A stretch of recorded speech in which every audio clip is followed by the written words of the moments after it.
सभी को सादर नमस्ते। सनातन वैदिक धर्म यूट्यूब चैनल में आप सभी का हार्दिक अभिनंदन है। मित्रों, सनातन वैदिक धर्म यूट्यूब चैनल आपको जागरूक बनाने के लिए निरंतर कार्य करता है। इसी श्रृंखला में आज हम आपके समक्ष पुनः एक बार उपस्थित हैं। एक मैं पुस्तक इसका अध्ययन कर रहा था, भगवान बुद्ध। इसको पढ़ते हुए मुझे एक जानकारी ऐसी मिली जिसकी जानकारी मुझे पहले नहीं थी, और हो सकता है आप में से भी बहुत सारे लोगों को नहीं होगी। ये पुस्तक मैंने कहीं से पुरानी खरीदी थी, नई तो मैंने नहीं ली थी। और ये पुस्तक 2006 में पब्लिश हुई है। और इसके जो लेखक हैं वो आनंद श्री कृष्ण हैं, और समृद्ध भारत प्रकाशन मुंबई से प्रकाशित हुई है। अच्छी पुस्तक है, मुझे अच्छी लगी है। महात्मा बुद्ध के विषय में और उनके सिद्धांतों के विषय में, और जो भी उनका साहित्य है, उनके विचार हैं, उसके विषय में अच्छी जानकारी देती है। पढ़ते हुए मित्रों यहाँ पर मुझे ये जानकारी मिली थी कि जो महात्मा बुद्ध, इसमें ये लिखा हुआ है कि गौतम बुद्ध 28 में बुद्ध हुए। मैंने प्राय अधिकतर तो यही पढ़ा हुआ था कि महात्मा बुद्ध ने ही अपने विचारों को एक नए सिरे से आरंभ किया था। अर्थात जो भी उनके जो सिद्धांत हैं वो वस्तुतः महात्मा बुद्ध से ही आरंभ होते हैं, पहले से नहीं है। परंतु इस पुस्तक में ऐसा बताया है कि महात्मा बुद्ध जिन विचारों को मानने वाले, जिन विचारों का प्रचार प्रसार करने वाले थे, माने जाते हैं समाज में, वो विचार को प्रचार प्रसारित करने वाले उनसे पहले 27 और बुद्ध हुए। मेरे लिए तो आश्चर्य की बात है, मैं तो स्वयं बता रहा हूं। और ये पुस्तक प्रामाणिक एक लेखक ने लिखी है, तो इसको हम ऐसे भी नहीं कह सकते। तो इसमें इसका मतलब ये हुआ कि ये महात्मा बुद्ध के द्वारा चलाया हुआ मत नहीं है। ये वस्तुतः श्रवण परंपरा लिखा है। श्रवण परंपरा, इसको जो पाली भाषा में श्रवण बोलते हैं। और वे श्रवण शब्द वस्तुतः है तो संस्कृत का। क्या है? संस्कृत का। इससे एक बात यह भी सिद्ध होती है कि अनेक जो वर्तमान में बुद्ध को मानने वाले लोग हैं, वो बुद्ध के सिद्धांतों को नहीं जानते हैं, परंतु बस कहते हैं मात्र कि हम बुद्ध को मानते हैं, हम बुद्ध के अनुयायी हैं।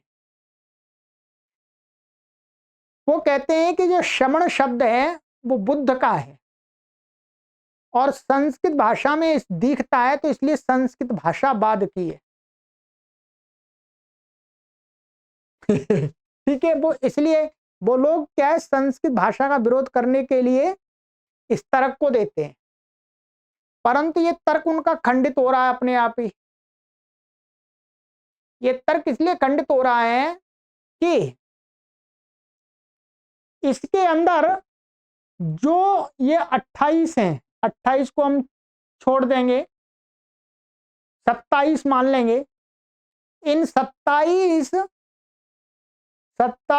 जो नाम है, इनमें से कई नाम शुद्ध संस्कृत भाषा के हैं। अभी बताएंगे। शुद्ध संस्कृत भाषा के हैं। इसका मतलब महात्मा गौतम बुद्ध से पहले जो इनके बुद्ध हुए हैं, उनके समय में भी संस्कृत भाषा थी। इसका मतलब क्या हुआ? पाली आदि भाषाएं बाद की भाषाएं। आइए, यहां पर इन्होंने जो नाम लिखा है, सबसे पहला जो बुद्ध हुए हैं, इन्होंने लिखा है थनहंकर, दूसरा है मेधांकर, तीसरा है सारांकर, चौथा है दीपांकर, पांचवा काउंडन, छठा मंगल, सातवां सुमन, आठवां रेवत। ये बुद्ध के नाम है, महात्मा बुद्ध से पहले महापुरुष हुए उनके नाम बताए इन्होंने। नौवां शोभित, 10वां अनुमदस्सी, 11वां पदूम, 12वां नारद, 13वां पदुमूत्तर, 14वां सुमेध, 15वां सुजत, 16वां पियदस्सी, 17वां अट्टदस्सी, 18वां धम्मदस्सी, 19वां सिद्धार्थ, 20वां तिस्स, 21वां फुस्स, ये पाली भाषा के शब्द हैं। 22वां विपस्सी,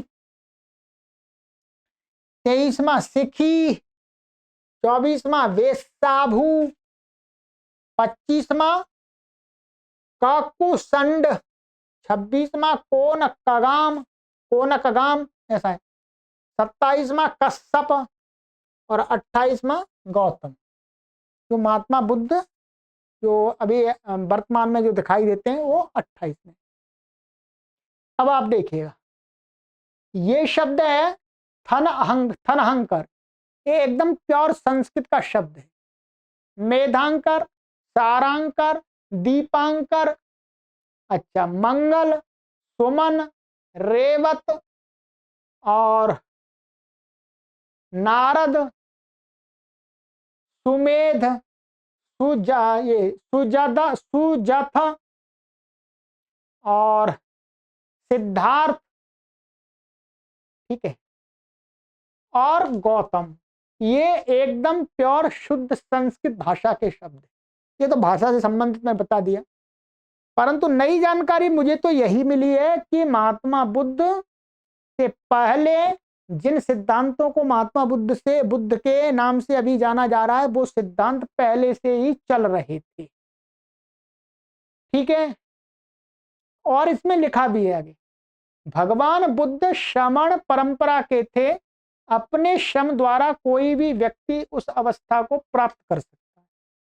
अर्थात निर्वाण अवस्था को कोई भी व्यक्ति अपने ही परिश्रम से प्राप्त कर सकता है, कोई व्यक्ति। तो ये मुझे एक छोटी सी जानकारी मिली है, आपके साथ शेयर कर दी है। वैसे पौराणिक लोग हैं, उन्होंने भी महात्मा बुद्ध को अपना एक अवतार मान लिया है ठीक है, परंतु ये बुद्ध परंपरा श्रमण परंपरा में ये 28 हैं, 27 और हुए हैं, ठीक है। तो ये बहुत मतलब ऐसा यदि है भाई होगा ही। अब इतना एक दो नाम तो झूठ हो सकते हैं, ये सारे नाम तो झूठ नहीं हो सकते ऐसे।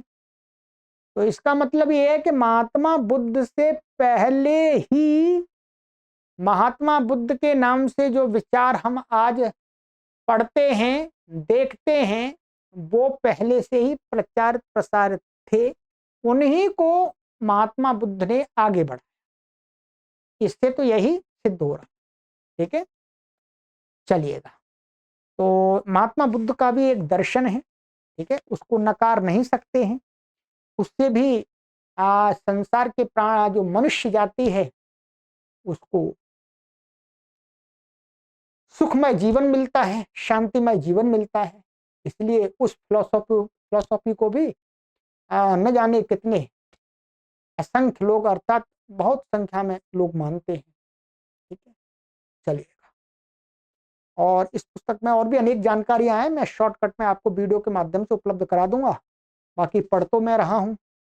इसके अंदर एक इनकी बुद्ध परंपरा में एक विपस्सना एक ध्यान पद्धति है, उसके बारे में भी आपको वीडियो में बताऊंगा शॉर्टकट में कि विपस्सना क्या है। और उससे मान विपस्सना आप देखे होंगे, जब कोई व्यक्ति, जो बड़े बड़े नेता लोग होते हैं, जब चुनाव लड़ने से पहले अथवा बाद में अपने यथास्थिति को रखने के लिए वो जो विपस्सना वाले जो केंद्र हैं उनमें जाते हैं। बहुत सारे लोग उसको विपश्यना बोलते हैं, विपस्सना है वास्तव में, ठीक है। विपस्सना पाली भाषा का शब्द है। चलिए आगे की वीडियो में मिलते हैं। आपको ये जानकारी अच्छी लगी हो तो आगे भी अपने मित्रों को शेयर कर दीजिएगा। हम मनुष्यों का ये कर्तव्य होता है कि हम अधिक से अधिक ज्ञान प्राप्त करें, जानकारी अपने पास रखें। ठीक, और रखने का मतलब ये नहीं अपने पास ही रखें, रख कर उसको जानकारी रखने का मतलब जाने और जान करके दूसरों को भी बता। मैं भी बता रहा हूं, मैं वीडियो कोई पैसे कमाने के लिए तो नहीं बना रहा। मैंने पढ़ा, मुझे लगा कि अच्छा हो सकता है मेरे जैसे और भी बहुत अनेक लोग होंगे, उनको ये जानकारी नहीं होगी, उनको बता देता हूँ। ठीक है, चलिए सभी को सादर नमस्ते। ओम।